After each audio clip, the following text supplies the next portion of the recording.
Hi, Scott Whitley here, and welcome to this brand new series of bass lessons on the subject of bass harmonics. Okay, now in this lesson we're going to look at what I call kind of false harmonics, artificial harmonics.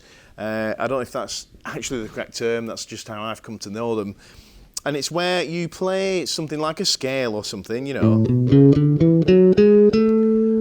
but the notes you get out are an octave higher, so you get this. Okay, so how do you do that? Well, first of all, you've got to look at how harmonics work on the string. Now, it's all to do with a thing called the harmonic series, which I don't know a thing about, don't understand at all, technically. So I'm not going to go down that road of trying to explain to you how it works. But I'll just show you this much, you know, I mean, this is just kind of stuff that I've figured out from kind of messing around with the bass. If you take, say, an open G and pluck it, that's the note you get, okay? If you then touch the string on the 12th fret, right on the 12th fret, very lightly, not a lot of pressure involved, you're not fretting it, just touching the string, and pluck it, you can actually move your finger away. You get a note that's an octave higher than the open string. So here we go, open, slightly touching it, and even if I play the open string and touch it, it'll go up the octave, listen.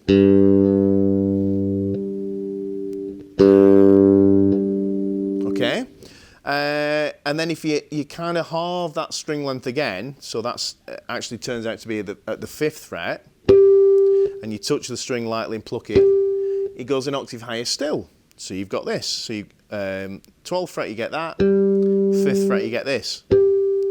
And there are different harmonics depending on where you touch the string. So I'm just going to keep plucking the G string. I'm going to play that harmonic there and slide down, and you'll hear different harmonics pop out at different points. Okay, here we go. So all kind of weird ones going on there. Not particularly usable. And there's a really, really strong one there. A really, really strong one there. That's the 7th fret. So that was the 9th and 7th. So we've got 12th, 9th and 7th. Again, those weird high ones. Very strong one there on the 5th fret. We've already looked at that one. Just around the 4th fret point there, there's a strong one. A reasonably strong one there around the 3rd fret. And then there are some here, but for my purposes they get kind of not really very usable. They are there, and you can use them if you really, really want to get accurate and into it. But just recapping there, we had a strong one at the 12th, the 9th, the 7th, the 5th, the 4th and the 3rd. Okay. Around the 3rd. There it is. Okay, so you can apply that stuff to fretted notes, because that's quite easy, you know, on an open string. I mean, that'll apply to each of the open strings. Obviously you can do that on the E string, the A, the D. And, you know, if you've got a 6-string bass or a 5-string, it'll work on every string. But we're talking about playing, you know, and we want to get a harmonic of that, you know, like this. So how do you do it? What's going on? What am I doing here? I'll show you. Let's take, I'm just going to play an A. So this is the 14th fret on the G string. Okay, so if you just fret the 14th fret on the G string and just pluck it, you get an A, okay? Now, you can do this a number of ways. The way I do it is I get my first finger and I kind of use that to lightly touch the string in the same way we're using this finger to lightly touch the string, okay? Whilst I pluck the string with my little finger, so you get this kind of thing. So let me just try and show you. So this finger's lightly touching, and this finger's plucking, okay? So what I'm going to do is kind of estimate, I mean, it's quite easy to estimate on this bass because I've got 24 frets, and so you know, the halfway point would be another octave from that A, which is going to be about here. So what I'm going to do is lightly touch there, and keep this finger fretting the 14th. Lightly touch with this first finger, and pluck while it's touching. No, not quite there. There it is. Okay. So what I recommend you do, if you estimate halfway between that fret and the bridge, and put your first finger on where you think that point is, and behind, pluck with your little finger. If you don't get a note, then slightly move your first finger, until it really pops out like that. And either side, it's not very strong, and then you just find that perfect point.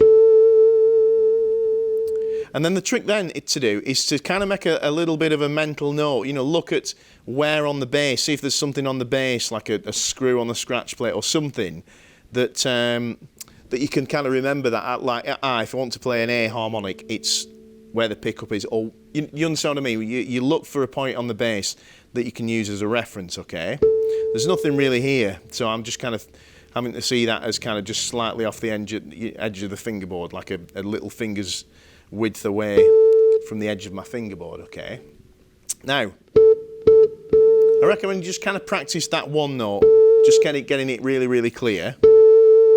Okay, what I will just say is, if you find that very hard to do, that plucking with the little finger, there are other ways. I think Jaco Pastorius used to do something like he'd use his thumb to lightly touch a string and his first finger to pluck it. Now that's great because you're using your first finger, which you'd probably normally use to pluck anyway, but I find it quite cumbersome, to be honest. Who am I to say? Jaco thought it was cool, and he's the man, so there we go.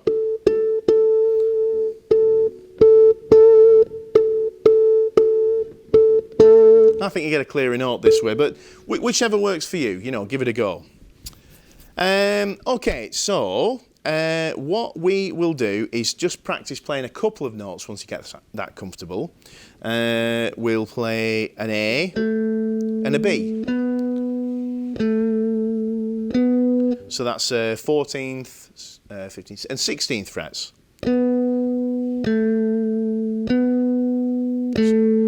And then what we're going to do is use this technique. So we're going to start with the A.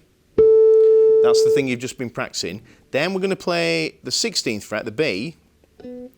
Now, that's not going to work anymore there because we've shifted. That halfway point is going to be different because it's not between there and there now. It's between there and there. So we've got to move a little bit this way. So watch this. Just watch the right hand.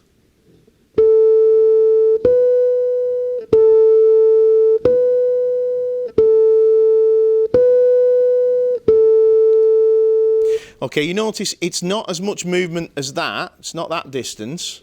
You know, if I do that kind of distance, it's not going to work. It's smaller in the same way that the distance between that and that is bigger than that distance, if you follow. Okay.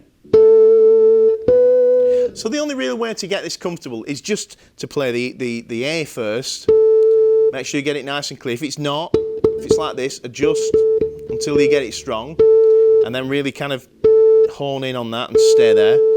Then fret the A, try and pluck it. If it's coming out like this, move around until you get it strong. And the aim here is to get really comfortable at going.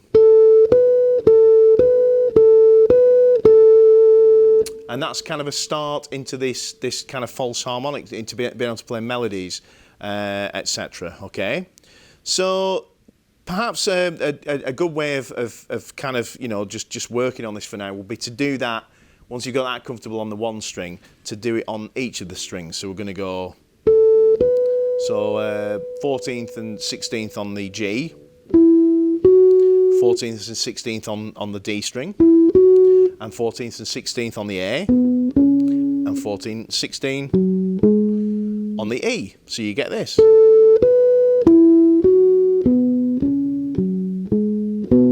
And just keep going, kind of going through that. So let's just do that little exercise with the drum machine, preferably without the drums, the bass playing there. That's interesting. Here we go. 1 sec. There we go. And we'll slow that right down. Here we go. I was going to change it to a straight rhythm, but what the heck, let's stick with this. So we're going to go.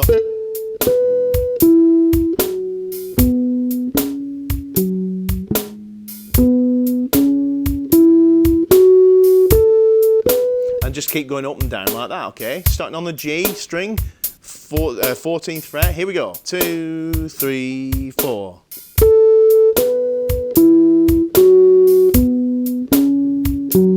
And back up to the A. The D string, G, D,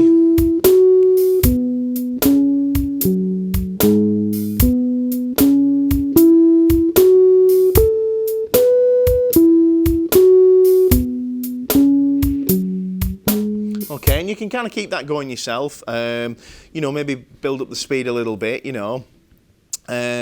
So once you get that comfortable, what we'll have a go at doing is playing a B major scale, okie doke, because that's kind of centered around those frets. So I'm sure you all know the B major scale, but let me play it through for you just in case.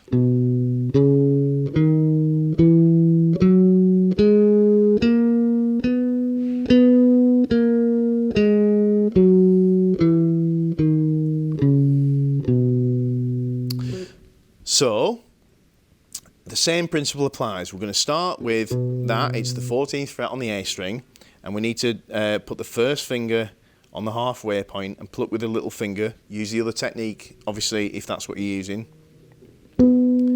Okay, then it's the 16th fret. See, I didn't quite get it there to adjust. Okay.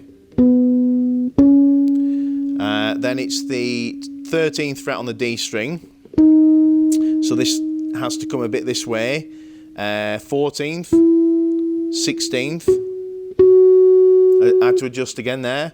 Back to the 13th on the G. This time it's the 15th. And then the 16th. There it is. So let's play that together. A 1. Let's do it a bit slower than that. Here we go. 1, 2, 3, 4.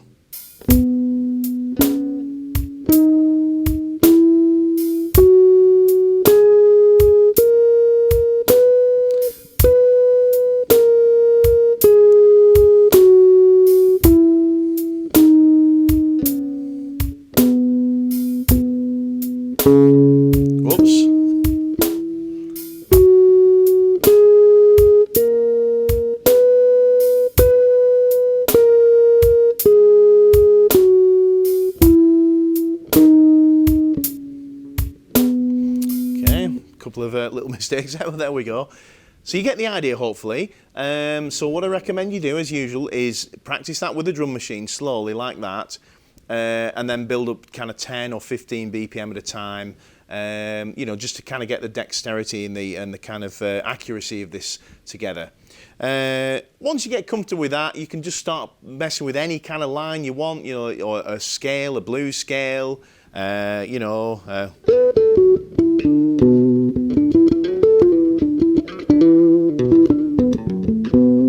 Anything at all. You can try playing little chords like, you know, things like that. Just have fun with it. So that brings this lesson to a close. I hope you enjoyed that.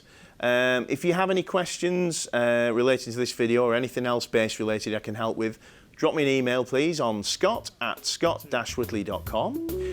If you want to check out my website, recommend you do. It's www.scott-whitley.com.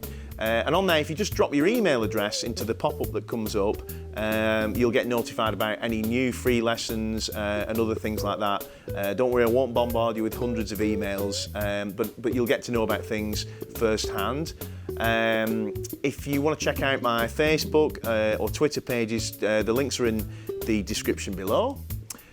Have fun, and I'll see you in the next lesson. Thank you.